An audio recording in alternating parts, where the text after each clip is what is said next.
My husband ditched me weeks after a C-section for wings with his friends, and that night poisons our marriage, even now, no matter I try. When my son was just a few weeks old, I had just given birth via C-section and was still recovering at home alone. I specifically asked my husband to stay with me, but he chose to go out with his friends instead.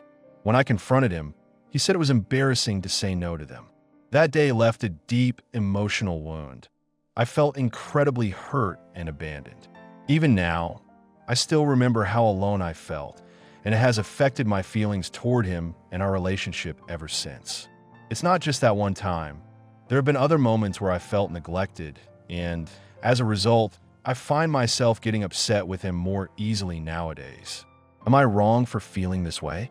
I remember the sound of the front door closing like a slap. It was one of those cheap hollow core doors with a loose latch, so it always banged a little if you didn't catch it. He didn't catch it. He let it slam while I stood in the hallway in a t-shirt with milk stains and an ugly mesh hospital underwear situation under my pajama shorts, both hands pressed to my belly because it felt like my organs were made of glass. The baby was asleep in his bassinet. Finally, after a crying jag that lasted long enough for me to cry with him, and the house smelled like stale coffee and the chicken soup my neighbor had dropped off. I wanted to scream, but I didn't because I didn't want to wake the baby, and because I knew if I started, I wouldn't stop. He left for beer and wings. For some stupid inside joke night at a sports bar where they shout when a team scores and slap each other on the back like they invented masculinity. He kissed the air near my forehead and said, "Babe, it's just a couple hours. I'll be back before midnight." Like I'd asked him for a weather report. I'd said, "I still can't get out of bed without rolling to the side. I can't even sneeze without feeling like the stitches will burst. I need you tonight." And he said, "I already told them I'm coming. They'll give me shit if I bail. It's embarrassing. I swear to God." I felt something in me go quiet in a new way, like a switch got flipped. He left anyway. That night, I learned I could hold a screaming newborn, pee, and retape a nursing pad with one hand while using the other to brace my incision. I learned how to prop my phone on a towel so I could FaceTime my sister and pretend I wasn't crying. I learned I could heat a bottle by running hot water over it and bouncing on my heels while my whole body begged me to sit. When he got back, the baby and I were both asleep on the couch because I'd given up on the bed. Too high, too soft, too much effort. He stepped over a burp cloth, knocked his shin into the coffee table, whispered shit like he was the one dealing with pain, and asked me, with that slightly slurred tenderness drunk people have, "You okay?" And I said, "Go to bed." He tried to kiss my shoulder, and I flinched because I was raw and angry and sweaty and not in the mood to be touched, and he did that thing where he blew out a breath like I was being dramatic. He went to bed. I stayed on the couch with the baby on my chest because I didn't trust my body to get up again without help. He apologized the next day in the soft morning voice he saved for when he knows he's wrong. "I'm sorry," he murmured, rubbing the spot between my shoulder blades like I was a cat. "I didn't think it would be a big deal. You said your mom might come by." I stared at the TV remote and said, "My mom is an hour away and her car's in the shop." He said, "I'll make it up to you," and ordered takeout and napped when the baby napped like some wellness influencer, and I watched the clock and felt the apology slide off me like oil. I didn't trust it. I still don't. Because if you leave once on the night, I say I need you, how do I know you won't leave again when I say it's softer in a dozen other ways? People talk about love like it's this big, sweeping thing, fireworks and vows, and for better or worse. But it's not fireworks. It's the minute he sees your text while he's at the bar and says, "Hey guys, I gotta go, my wife needs me." And he stands up and the stool scrapes the floor and he leaves. It's boring and simple and inconvenient. It's not embarrassing. What's embarrassing is your wife changing a maxi pad in the dark with a baby crying, and you're on Instagram posting a picture of a beer with the caption, "Finally, boys' night." And it wasn't just that one night. It was like that night planted a seed, and all the sprouted plants were weeds that wrapped around everything else. Tiny things, but they add up until your whole brain is one long fuck this. There was the grocery moment. I sent him out with a list because the baby had a stomach thing and the pediatrician told me to try a different formula as a backup while I worked on breastfeeding. I circled the brand on the list. I wrote the aisle. I wrote, "If they're out, call me. Don't buy random." He came back 45 minutes later with 7 bags of snacks and an energy drink and the wrong formula, and it didn't have that one, so I got this. It's all the same, right? I looked at the can, my breasts aching, the baby fussing again, and said evenly, "No." He said, "Well, I can't go back now. The game's on." The fucking game. I stood there in our kitchen with a sleep-deprived headache and felt rage push up my throat. "I told you." I wrote it down. He said, "I didn't think it mattered that much." I said, "It matters because I said it matters." He sighed and opened a bag of chips and said, mouth already full, "Don't make this a thing." I wanted to throw the can at his head. I didn't. I put the wrong formula aside like a stupid trophy and texted our neighbor, who was going to the store, and she brought the right one. He didn't notice, or he pretended not to. Then there was the night my incision hurt so bad I couldn't stand straight. It was 3 weeks postpartum. I'd overdone a vacuuming because the dust on the baseboards made me itchy and angry, and I told myself if I just did one small thing, I'd feel better. I didn't feel better. I pulled something. I called out to him from the bathroom because I thought I was going to faint, like actually pass out. He didn't answer because he had noise-canceling headphones on, gaming, perfectly relaxed in his dumb little chair. I crawled out and threw a hairbrush at his leg. He jumped like I'd shot him. "Jesus," he snapped, one ear cup sliding off. I said, "I need help getting to bed." He paused his game, helped me stand, and said, Okay, but his voice had that edge again, like I was interrupting. We took 3 slow steps, and the baby cried, and he rolled his eyes. Later he said, "You know, when I'm gaming, you can't just..." And I said, "I can't just what? Need you? That's the job. That's what you signed up for." He said, "Can you stop turning everything into a fight?" I said, "Can you stop making me fight for basic help?" We stared at each other over the baby's wobbly little head, and he looked away first. Maybe I'm not being fair. Maybe I'm dumping everything into one pile and setting on fire. He's not a cartoon villain. He changes diapers. He takes the night shift sometimes, but only if I ask with a specific time and task attached. "Can you take the baby from 2 to 4 and do a bottle at 3? He'll do it, but he never volunteers. He kisses the baby's hair and calls him little dude, and he looks proud when the baby makes new noises. He's not mean. He's just not there, not unless I point and say, "Here, now." And I'm tired of being the project manager of my own postpartum disaster. It's like this. After you give birth, people touch you constantly, but nobody sees you. Nurses push on your stomach and ask about bleeding. Lactation consultants grab your nipple like it's a joystick. Relatives pass the baby around like a halftime show, and everyone tells you to rest while you host their visits and refill their water glasses. Meanwhile, your phone pings with "How's the baby?" and maybe one person asks, "How are you?" with 2 question marks like they might mean it. I asked him to be the one who saw me. He didn't. He kept acting like the baby was the center and everything else, including me, was set dressing. I stood right next to him, bleeding and stitched and scared, and he said, "It's embarrassing to say no to the guys." Do you hear how insane that sounds when you say it out loud? He said it like he was telling me the forecast. My therapist says the sentence that hurts you is usually the one that confirms your worst fear. My worst fear after the baby was born was that he'd see me as naggy and needy and too much. When he said it was embarrassing to say no, I heard, "You're an imposition. You're something I have to defend or explain." I could feel myself shrink. We tried to talk about it properly one Sunday when the baby was deep asleep on my chest. He put on his "I'm reasonable" voice, and I put on my "I'm not crying" face, and we sat on opposite ends of the couch like a meeting. He said, "I didn't realize how intense it would be for you." I said, "How did you not realize?" They cut my abdomen open. He said, "I know, but you're tough." I said, "I'm not trying to be tough. I'm trying to get out of bed without ripping." He said, "Okay, what do you need?" And there was again the project manager thing. What do I need? I need you to look around, see the sink full of bottles, hear me breathing like I climbed a mountain just from standing, and decide you don't need wing night. I told him, I need you to choose me before I ask." He nodded like he got it. For about a week, he tried. He unloaded the dishwasher without being asked. He wiped spit up off his own shirt. He texted the group chat. Rain check. I thought, maybe the seed will die. Maybe we're okay. Then his brother invited him to a daytime barbecue. Family, not friends. He came into the bedroom all bright and said, "My brother's firing up the grill. Everyone's going to be there. They want to meet the baby. We should go."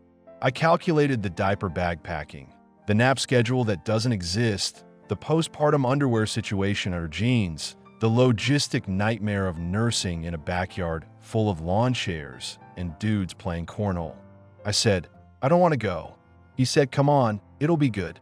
I said, "I can't sit on a plastic chair for hours and pretend I'm comfortable." He said, "I already told them we'd come." It was the same tone as before. "Already told them. Already promised my time away from you." I said, "Then you can go. Take the baby if you want." "I'm not going." He blinked. He wasn't expecting that. "You want me to take the baby by myself?" I said, "Welcome to the club." He stared at me like I'd just suggested we sell the baby on Facebook Marketplace. "I don't know what to pack." I said, "There's a list on the fridge." He read it like it was written in runes. He asked 5 questions, stood in the doorway while I answered them, and forgot half. He went with the baby and sent me 10 texts asking where the wipes were in the bag, whether the extra onesie was too warm, no, whether he should wake the baby from a car nap, no, and if burps could last like more than 5 minutes, yes. He came home exhausted like he'd run a marathon and then told me at least 3 people at the barbecue had said, "Wow, you're such a hands-on dad," and I laughed so hard I startled the baby. Of course they said that. The bar is underground for men. If they show up with their own child, people act like they invented the concept. He did good that day, but I kept thinking he did it because I forced it. He didn't say, "You rest. I got this." I had to throw him into the deep end, which is fine the first time, but am I going to shove him into the pool every single weekend for the next 18 years? He loves to say, "Just tell me what to do." He says it like it's a compromise. To me, it sounds like, "I refuse to see what needs doing unless you narrate it." It means I have to carry the anxiety of noticing on top of the pain of recovering. I don't want to run it to do, stand with a whistle and a clipboard. I want a partner. I want a grown adult who can look at a counter caked in dried formula and wipe it without me writing him a fucking ticket. We fought about sex, too. Not because I wanted it and he didn't, or the other way around. Because he kept acting weirdly tender about it, and that made me feel worse. Like he was performing empathy. He'd say, "No pressure, we can wait," and then make jokes about 6 weeks like it was a prison sentence he was serving bravely. One night he reached for me, and I said no, and he said, "I miss you," with this wounded puppy face that made me want to punch a wall. "I miss me too," I said. He went quiet. I cried in the shower until I couldn't tell if the water was hot. It's not about sex, even. It's about intimacy. It's about the way he tries to kiss me when I'm washing a bottle and ignores me when I say, "Can you look at this weird red line near my incision?" Choose me in the unsexy moment, and maybe I'll want you again in the sexy ones. It's not complicated. Then there are his friends, the ones he couldn't say no to. I don't hate them. They're fine in a vague, beer commercial way. They call me Mama, now like I'm a mascot. They text him memes about sleep when the baby sleeps with skull emojis. They invite him to poker night and say, "Dude, you deserve a break," and he nods like he actually worked a 12-hour shift holding a screaming newborn. He comes home smelling like cigarettes and chili dip and wants to tell me about a straight flush while I'm elbow deep in diaper blowout. I say, "Can this wait?" He says, "You never want to hear about my day anymore." I want to scream. I used to. I used to ask about your stupid coworker's fantasy football league and your boss's micromanaging and the time your friend went viral for throwing a snowball at a stop sign. I used to build little bridges toward you. You burned one the night you said it was embarrassing to say no. I keep trying to rebuild, but my hands are full. His mother is another chapter. She came by with advice, which means criticism wrapped in lace. "We didn't have all these contraptions when I had him," she said, looking at the baby swing like it was evidence of my moral weakness. "We just were the baby and got on with it." I smiled and said nothing, and then failed at latching again and wanted to crawl under the rug. She fed him a bottle when I wasn't in the room because he looked hungry, and I came back to an empty bottle and a full scream, and she said, "Don't be mad," which is what people say right before they do something you told them not to do. He watched from the couch. I said, "Can you tell your mother not to do that?" He said, "She's just trying to help." I said, "I'm the mom." He said, "She knows that." I wanted him to say, "Mom, stop." He didn't. Later in the car, I said, "Back me up." He said, "It's complicated." It's not complicated. It's a spine or lack thereof. We fought in the driveway with the engine off and the baby asleep, and afterward I sat in the front seat holding the steering wheel like it would keep me from floating away. It rained. He didn't say anything. He texted his mom a heart emoji. I almost threw his phone out the window. I keep asking myself if I'm overreacting, if I'm just depleted and feral from no sleep and hormones, and my pain is a magnifying glass that makes everything look worse. I replay the sentence anyway. It's embarrassing to say no to them. I think about who them is. Kids he's known since high school. Men who still idolize the one guy who shotgunned a beer without puking. Dudes who think parenthood is something women do while they help. He looks at them and wants to be one of the guys, and I look at him and want him to be my partner. We're both asking him to be something. He chose them that night. The baby is older now. He laughs like a squeaky toy and sleeps in a crib and smacks his hands on a high chair tray like a drum. Some things are easier. Some things hurt in new ways. We went to a wedding last month, and people said we looked great and asked who was watching the baby, his mom, again, after I wrote a 2-page list of what not to do, and we danced to one song, and I felt like a ghost in a dress. On the drive home, he said, "I miss us," and I nodded because I didn't trust my mouth. "We could do date nights," he said. I said, "I don't want to go sit in a restaurant and pretend I'm not still mad at you." He gripped the wheel. "So what then?" I said, "I want you to pick me when it's boring and small, when no one will clap for you." He didn't answer. He turned up the radio. We both stared at the road like it was going to give us a sign. We tried counseling. A few sessions. A woman with kind eyes and a shelf of tissues and a clock that ticked too loud. He said things like, "I didn't have a dad and I'm figuring it out." And I said, "I'm not your mom." And the therapist nodded and said, "Can we try making requests without blaming?" I said, "Okay." And then 10 minutes later, I said, "I need you to not be an asshole." And she smiled in that therapist way that means we're not there yet. He cried once. It startled me. He said, "I feel like I can't get it right with you anymore."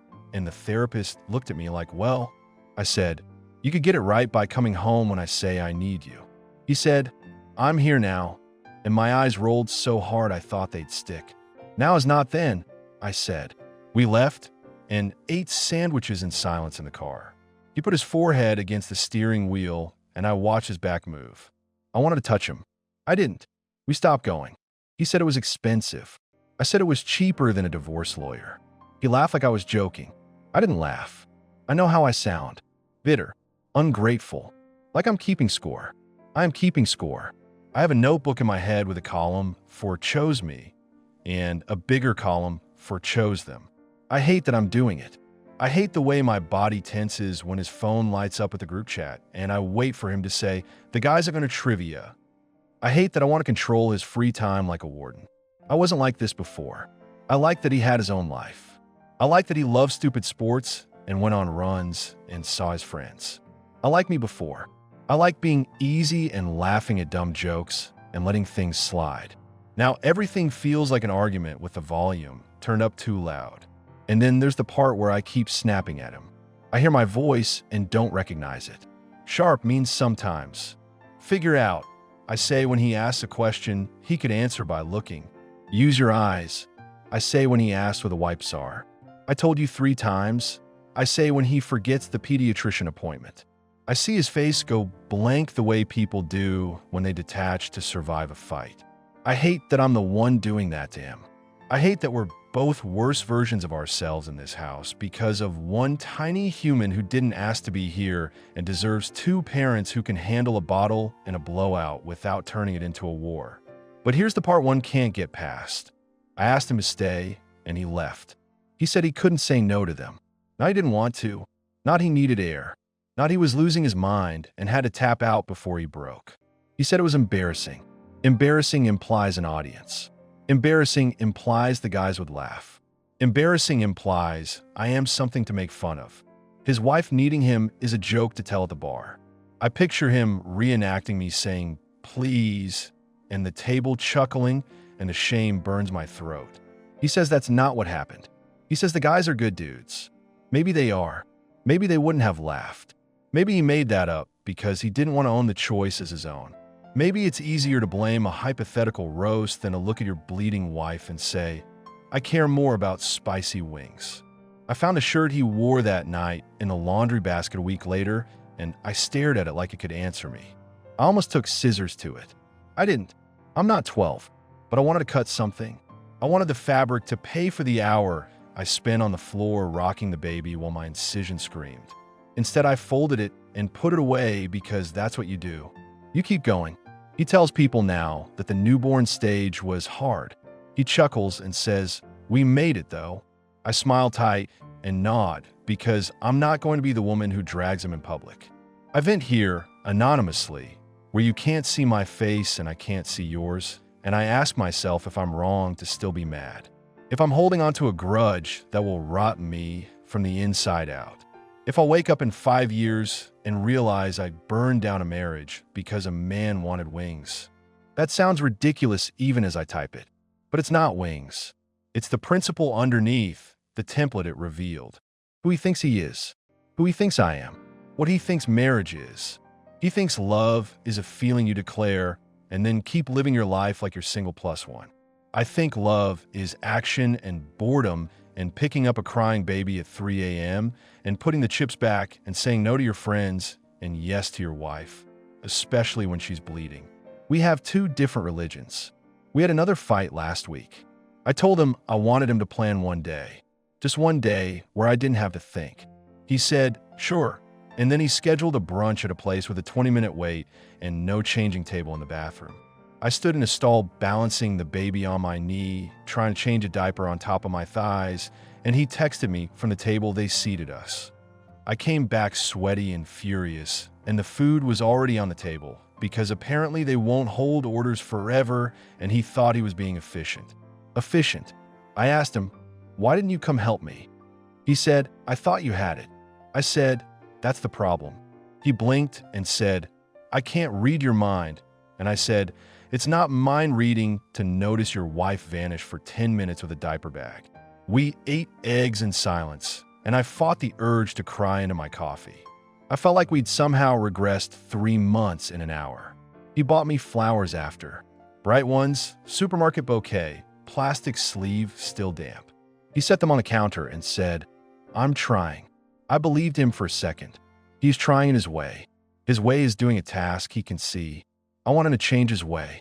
I want the trying to include changing his instinct from it's embarrassing to say no to it's embarrassing to choose anything else.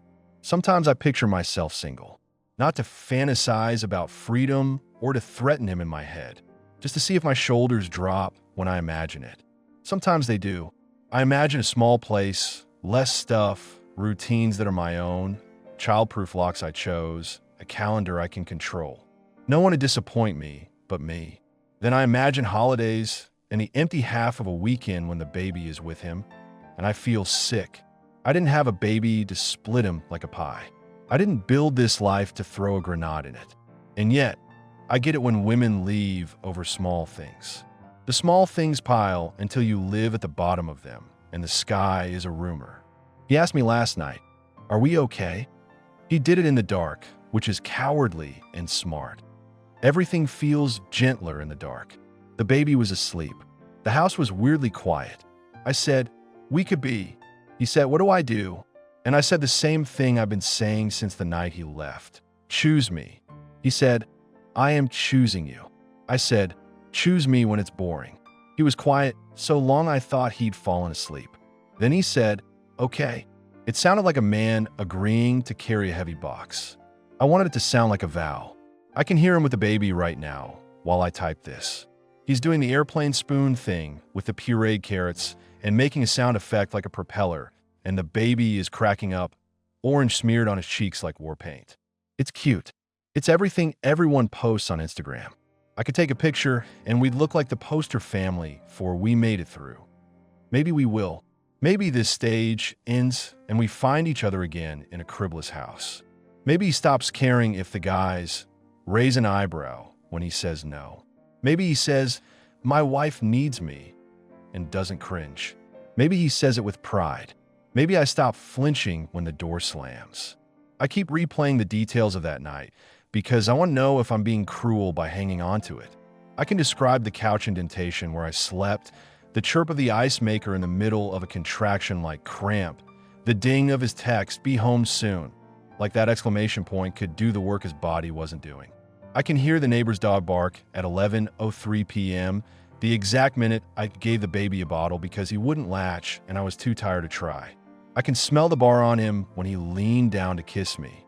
That mix of fryer oil and beer and cologne. I can still feel how I turned my face away and he pretended not to notice. These are not just feelings. They're facts. They're the bricks in the thing I have to climb over to get to forgiveness. I know forgiving is not forgetting. I know marriages survive worse. I know I'm not perfect. I know I'm sharp and brittle and angry and loud. I know my anger protects me from the soft underbelly of sadness that says, "He didn't think you mattered enough that night." I know if I say that out loud, he will argue, and maybe he believed his argument. Maybe his embarrassment was about him, not me. Maybe the sentence that gutted me was just a clumsy way to say, "I don't know how to be a new dad and still be me." I can feel compassion for that. I can hold it next to my own need and still call it unacceptable. Two things can be true. I can love him and not trust him yet. I can want to be with him and also plan how I would leave if I had to. I can change diapers at 2 a.m. and still want to be chosen. When people say marriage is work, they don't tell you that the work is mostly paperwork and logistics and swallowing words and releasing them at the right time so they land and don't explode. They don't tell you how many times you'll divide chores with your mouth like a human spreadsheet. They don't tell you you'll grieve the old version of yourself and resent the new one and then hate yourself for resenting a life you chose. They don't tell you that you will hold a grudge like a hot coal and then scald yourself with it on purpose because on some level you'd rather feel pain than feel nothing. They don't tell you how much of love is endurance. He came to bed after the carrot airplane and curled around me without touching my belly. He remembers that much. He said into my hair, "I'm not going out Friday." I said, "Okay." He said, "We'll watch a movie after the baby's asleep." I said, "Okay." It felt small, and it also felt like water after a drought. Maybe that's how it starts. Not with flowers or apologies, but with canceled plans and a dumb comedy we've already seen and his phone face down on the coffee table. Not with a speech, but with dishes done before I notice. Not with a grand gesture, but with a text in a group chat that just says, "Not tonight." It shouldn't be this hard to get that, but it is. It is for him. It is for us right now. So, am I wrong for feeling this way? For getting angry quicker now? For hearing the phantom echo of that door slam, even when he's home? For wanting him to groan and leave anyway when I say, "I need you," because that's what love is sometimes, leaving where you want to be where you're needed? I don't think I'm wrong.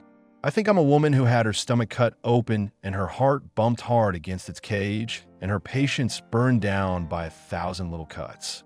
I think I'm a mother holding a baby in one arm and a marriage in the other, and sometimes I drop the marriage because the baby is heavier. I think I'm allowed to be mad. I think I'm allowed to ask for more. I think I'm allowed to say, "Choose me," even if your friends roll their eyes. Choose me, even if your mother sighs.